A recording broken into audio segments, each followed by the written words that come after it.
میرے لورز بھی ہیں، میرے ہیٹرز بھی ہیں. یہ عزت اللہ کی طرف سے ہے. کسی کی ذلت ہے تو وہ اللہ کی طرف سے ہے. ان کے لیے ضرورت ہے کہ نوک نوک کہ ہم نے جو کچھ بھگتنا تھا، جو کچھ بیڈ ٹائم جو بھی ہم نے دیکھنا تھا وہ دیکھ چکے ہیں. حسن ایوب خان کے تمام دیکھنے والوں کو السلام علیکم. ناظرین، آج دو خبروں کے ساتھ آپ کی خدمت میں حاضر ہوں. دو خبریں نہیں، پہلے تو بیسکلی یہ معاملہ جو اسلام آباد ہائی کورٹ کے 5 ججز نے اٹھایا ہے، اس کی ہسٹری پر بات کریں گے اور یہ اس معاملے کو جو ہے وہ سمجھنے کی کوشش کریں گے کہ اصل معاملہ ہے کیا.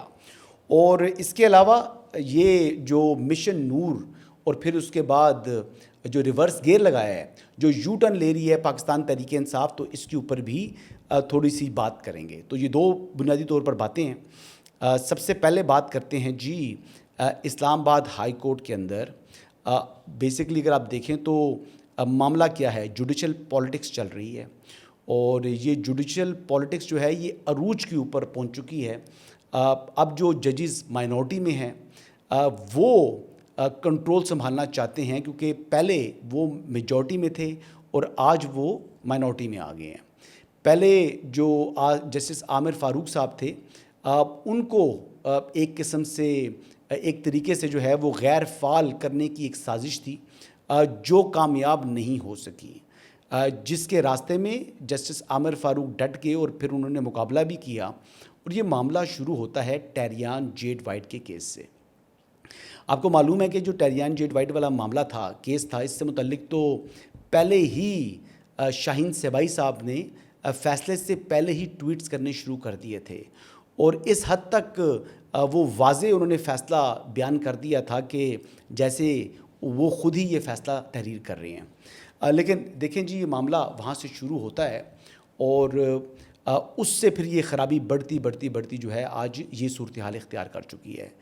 جو اس وقت کے چیف جسٹس عامر فاروق صاحب تھے وہ تو ایلیویٹ ہو گئے سپریم کورٹ آف پاکستان میں، لیکن پیچھے جسٹس محسن اختر کیانی اور ان کے ساتھ جو دیگر پہلے تو 5 ججز تھے لیکن اب 4 آنریبل ججز رہ چکے ہیں. اب معاملہ کیا ہے جی کہ ہائی کورٹ کا فیصلہ ہے اور ہائی کورٹ کے ہی ججز سپریم کورٹ گئے ہیں، یعنی ہائی کورٹ کے خلاف سپریم کورٹ چلی گئی ہے.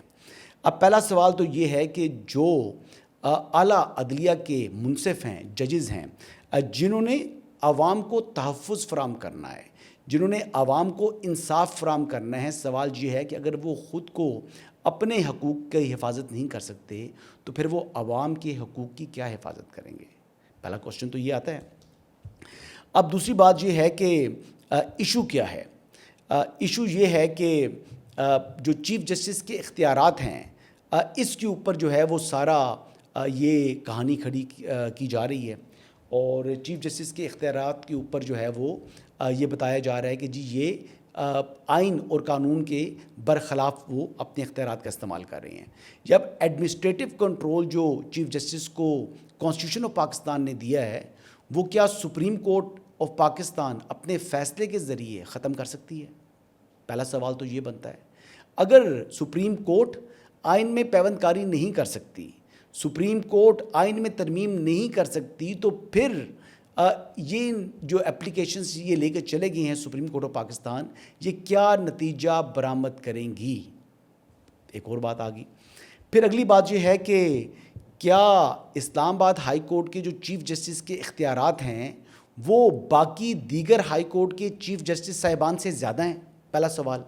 کیا سندھ ہائی کورٹ کے جو چیف جسٹس ہیں پشاور کے ہیں یا لاہور کے ہیں، کیا ان کے اختیارات کم ہیں، بلوچستان کے ہیں؟ تو بات یہ ہے کہ ان کے پاس بھی یہی اختیارات ہیں، لیکن وہاں پر جو آنریبل ججز ہیں ان کو اپنے چیف جسٹس کے اختیارات سے کوئی مسئلہ نہیں ہے.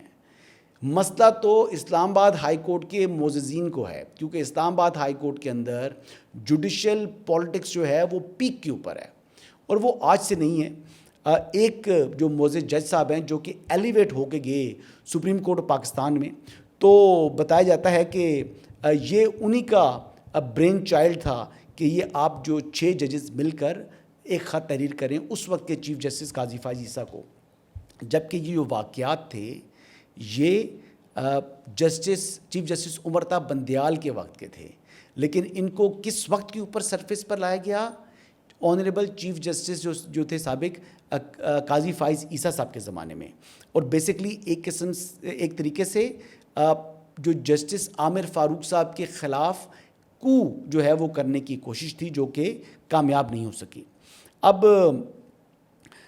جیسے میں کہہ رہا ہوں کہ سپریم کورٹ جو ہے وہ قانون نہیں بنا سکتی, سپریم کورٹ آئین میں ترمیم نہیں کر سکتی, تو پھر یہ معاملہ تو پارلیمنٹ کے ہی جو ہے وہ ذمے کیا جا سکتا ہے. یہ معاملہ تو پارلیمنٹ نے دیکھنا ہے, فریمرز آف کانسٹیٹیوشن نے دیکھنا ہے, یا لا میکرز نے دیکھنا ہے کہ کیا قانون وہ بناتے ہیں. اور ویسے بھی ماسٹر آف روسٹر والا جو فیصلہ تھا وہ تو آنریبل جسٹس منیب اختر صاحب کی تحریر ہے, جس کی اتنی زیادہ حمایت کی پاکستان تحریک انصاف والے جو ہے وہ لوگوں نے. اور مجھے یاد ہے کہ آج جو موجودہ ہائی کورٹ کے چیف جسٹس کے اوپر تنقید کر رہے ہیں, یہ لوگ اس وقت یعنی واہ واہ واہ واہ کر رہے تھے کہ جناب کیا فیصلہ تحریر کیا ہے جسٹس منیب اختر صاحب نے. لیکن وقت بدل جاتا ہے, حالات بدل جاتے ہیں, جذبات بدل جاتے ہیں, تو حالات تو پھر بدل گئے. اب آگے بڑھتے ہیں جی. اب اس میں یہ دیکھیں کہ جسٹس جو ڈوگر ہیں, جسٹس چیف جسٹس سرفراز ڈوگر, ان سے متعلق جو بھی یہ بات اس وقت ان کے اوپر الزامات عائد کیے جا رہے ہیں, کیا وہ الزامات درست ہیں؟ کیا وہ اپنے اختیارات کا ناجائز استعمال کر رہے ہیں؟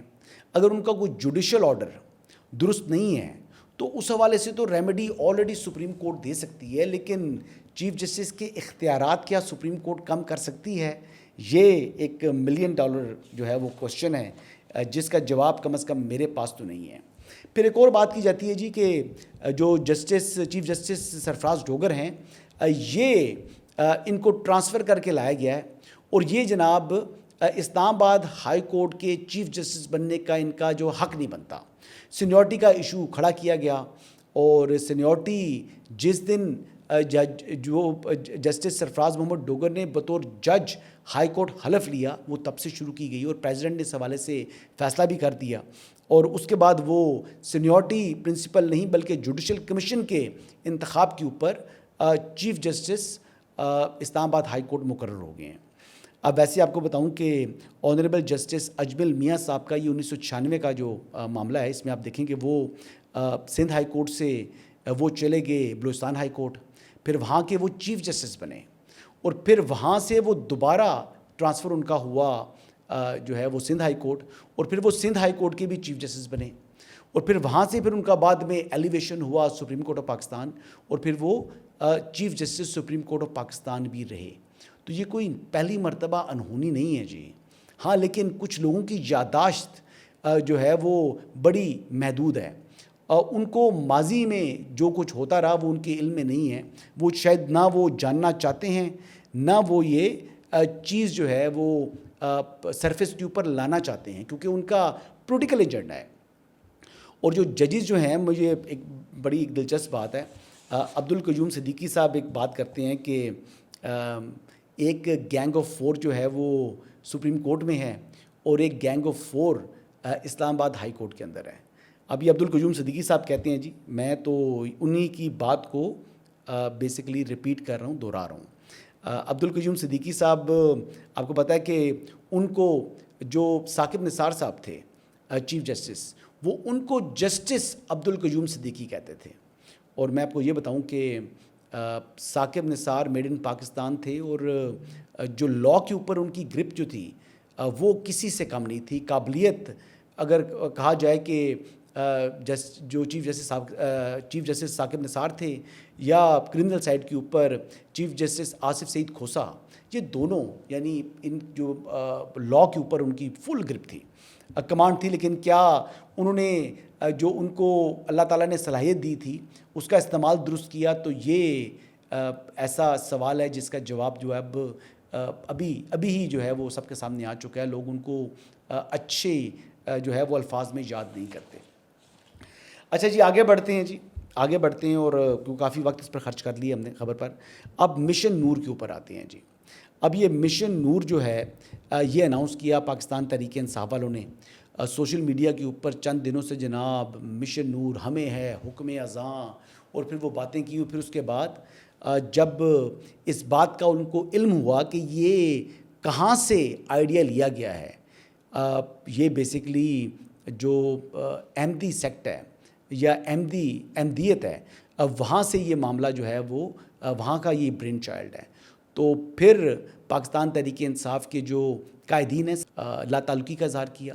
اذانوں کا تو مجھے سوشل میڈیا سے علم ہوا, لیکن مجھے علم نہیں ہے کہ ہم 5 نمازوں کے علاوہ کسی اور اذان کا ہم نے سنا ہو یا پھر مرغوں کی اذان ہوتی ہے. البتہ یہ فیصلہ کس کا ہے اور یہ کون سی روایت یا کون سی سنت کو فالو کیا جا رہا ہے. مجھے کم از کم اس کا نام جو ہے نا نور کے حوالے سے کوئی حکایت میرے ذہن میں نہیں آ رہی ہے. البتہ جب قحط آ جاتا ہے, جب بارشیں نہیں ہوتی ہیں تو اس وقت جو ہے نماز ہو جاتی ہے یا پھر نماز جنازہ ہوتی ہے, لیکن ان چیزوں کے لیے تو اذان یہ نہیں ہوا کرتی ہے. حلیم عادل شیخ صاحب, پہلے ان کی جو ہے وائس نوٹ آیا سوشل میڈیا کے اوپر, پھر اس کے بعد ان کی ویڈیو بھی آ گئی. اگر اس کے ساتھ دیکھیں تو علی محمد خان صاحب نے بھی اظہار لا تعلقی کر لی ہے. اس کے ساتھ اظہار لا تعلقی کر چکے ہیں جی سابق صدر ڈاکٹر عارف علوی صاحب. تو بات یہ ہے کہ اس قسم کی جو چیزیں پاکستان تحریک انصاف کر رہی ہے, کیا وہ اپنا بھلا کر رہی ہے؟ اور بات یہ ہے کہ ہمیں تو جو یہ قادیانیت ہے, ہم تو اس کو پروموٹ نہیں کر سکتے ہیں, ہم تو ان کو مسلم ہی نہیں سمجھتے, کیونکہ نبی کریم صلی اللہ علیہ وآلہ وسلم آخری نبی ہیں, ان کے بعد نبوت ختم ہو چکی ہے. اور یہ جو ایک سیکٹ بنانے کی کوشش کی جس کو اسلام جو ہے وہ کہا جاتا ہے, میری ایمان کے مطابق یہ بالکل غیر مسلم ہے جی, بلکہ مسلمانوں سے یہ بدتر ہیں. اس کی وجہ بڑی واضح ہے جی کہ نبی کریم صلی اللہ علیہ وآلہ وسلم اگر ہم ان کو آخری نبی نہیں تسلیم کرتے تو پھر ہم مسلمان نہیں ہیں, ہم دائرہ اسلام میں نہیں ہیں, پھر ہمارے وجود کا کوئی مقصد بھی نہیں ہے. مزے کی بات یہ ہے. تو بہرحال جی اس کے اوپر اب ریورس گیئر لگا لیا ہے پاکستان تحریک انصاف نے, لیکن سوشل میڈیا کے اوپر ابھی بھی پاکستان تحریک انصاف کے کچھ گھٹیا اور جو یعنی کہیں نا کہ ذلیل ترین قسم کے جو اکاؤنٹس ہیں وہ اس وقت بھی آئی ڈونٹ نو وائی کہ وہ اس قسم کی اس کے حق میں گفتگو کر رہے ہیں. اللہ تعالیٰ ان کو دنیا میں ذلیل و رسوا کرے, اور ان پر میری لعنت ہے جی. ان جو اس کو پروموٹ کرتے ہیں ان کے اوپر میری لعنت ہے, اور میں ان پر لعنت بھیجتا ہوں. اور یہ بات بالکل میرا ایمان ہے, اور مجھے خوشی ہوئی جیسے علی محمد خان صاحب, ڈاکٹر عارف علوی صاحب, حلیم عادل شیخ صاحب, انہوں نے کھل کر اس کا اظہار کیا اور اظہار لا تعلقی بھی کیا. یہی آج کی اپڈیٹس ہیں جی. انشاءاللہ کل دوبارہ آپ کی خدمت میں حاضر ہوں گا. اجازت دیجیے گا. اللہ حافظ.